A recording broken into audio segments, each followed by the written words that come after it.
ম্যানচেস্টারে কিছুক্ষণ আগে আমাদের এবং আমাদের স্টেট সিনেটের সম্মানীয় বক্তব্য রাখলেন গ্রুপের দলে এসেছিলেন আমাদের ম্যানচেস্টার সিটি মেয়র যে বড় আছেন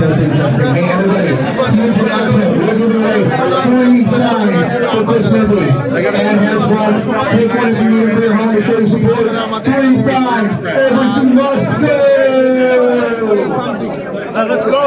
Let's go, Kamala Harris. 10 balls to the next president, next vice president. I said, and let's vote my friend MD Rahman. Elect MD Rahman in the 4th Senate District. We know that. Kamala Harris too.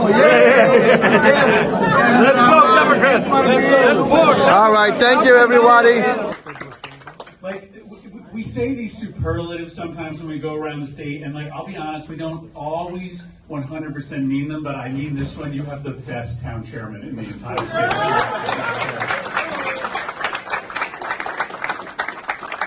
And you're looking up at this like long lineup of awesome legislators, senators, and great candidates, but you're thinking to yourself, are they all going to speak, right? And Mike Lowell is such a good town chairman that he told them that they can't speak. So I get to do the long. I said, can I do the long version of my speech? Here's what I want to tell you. It's not that long because you guys have been working hard all weekend. There's a lot of work to do in the next 48 hours,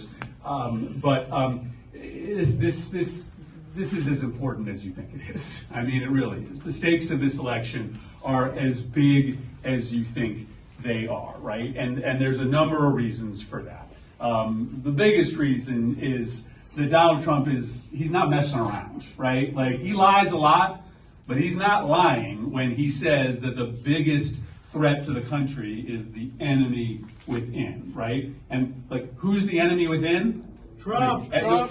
So everybody raise your hands. You're the enemy. To Donald Trump, you're the enemy. Anybody that has the temerity to stand up to his divisive, hateful agenda, you're the enemy, right? So he's telling you that he's going to turn the power of the White House, even the power of the military, against people who decide to stand up for what they believe in. That's not America. That is not America if Donald Trump wins. And so he is telegraphing to you how dystopian this world and this country is going to look if he wins. But the stakes are big, not just because of him. The stakes are big because on the other side of this candidate, the first woman president of the United States, Kamala Harris.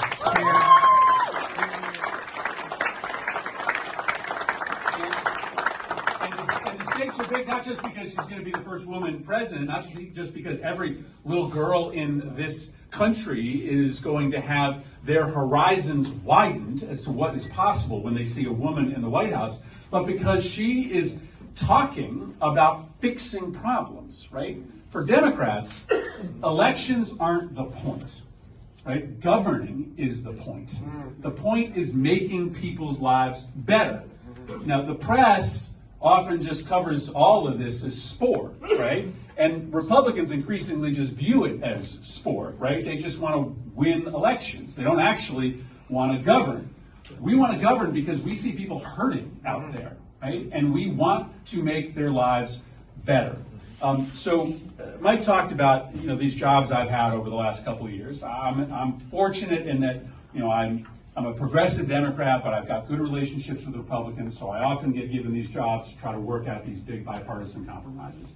And I've seen the best and the worst of democracy in our current politics, and the two biggest jobs I was given, guns, and after I did guns, they were like, well, you did, right? So that we proved that pollster wrong. And we did that. We ran the biggest monster get out the vote effort I've ever seen in my life. And I'm standing outside Crosby High School at 7:59 on election night, back when we could only vote on election day. And this woman comes like screaming up in her car. She's like in her pajamas. She like jumps out and she looks at me and she's like, oh my God, you're the guy I'm coming here to vote for. And I was like, okay, go, get in there. She comes out and she said, and it was heartbreaking, right? Because it was final confirmation to me that the Republican Party is just broken. It's idealists. All it has now is division. And so it was heartbreaking to see that bill fail. I am very happy that Kamala Harris says if she becomes president, she is going to bring that bill back, and we're going to pass common sense compromise immigration reform. But then I saw the best of democracy a year earlier when I was able to write this bill that for the first time in 3 decades, right? Remember, for 3 decades, the gun industry runs Washington, D.C., gets whatever they want. Here in Connecticut, we lead a national effort, thanks to a lot of the people behind me, to rebuild the anti-gun violence movement, to eventually get to a place in the summer of 2022 where we're more powerful than the gun lobby. After another horrific school shooting in Uvalde, we get together with a bunch of Republicans and Democrats and we pass the first major gun safety bill in 30 years. The bipartisan effort. 1,000 doors this weekend, right?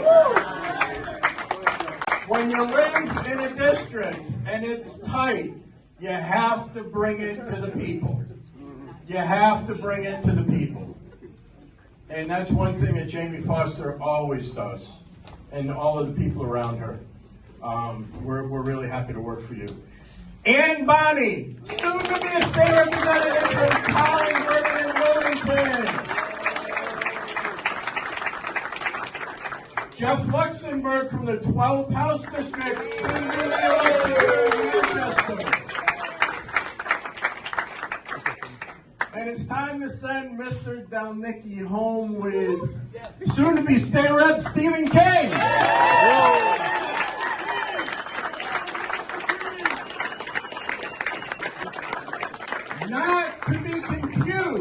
Not to be confused, but you don't have, we aren't voting for either one of them, but not to be confused with MD's opponent. No, we're voting for this one, not voting for that one. There we go. We're voting for one, not the other. MD's opponent's name is Stephen King. It's kind of created a little bit of what? So this one's a Democrat from South Windsor that's awesome. We have in the state senate with us State Senator Saud Anwar. Everything that you do for us in public health and everything. So, we've got some work to do, right? We've got some work to do. We have one day in the wake up, and we have state representatives that are really fighting to take a seat in the General Assembly. And we need to do everything we can. So if you can poll stand in Manchester, come see me. If you can poll stand in another town, go and see that town chair. If you can make phone calls, really important, especially for us, and then we have time left. Call. And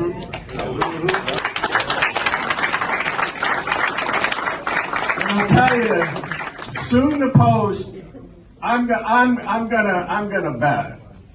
Soon to post the highest numbers in plurality that have ever been posted in the 4th Senate District. Our State Senator M.D. Rahman.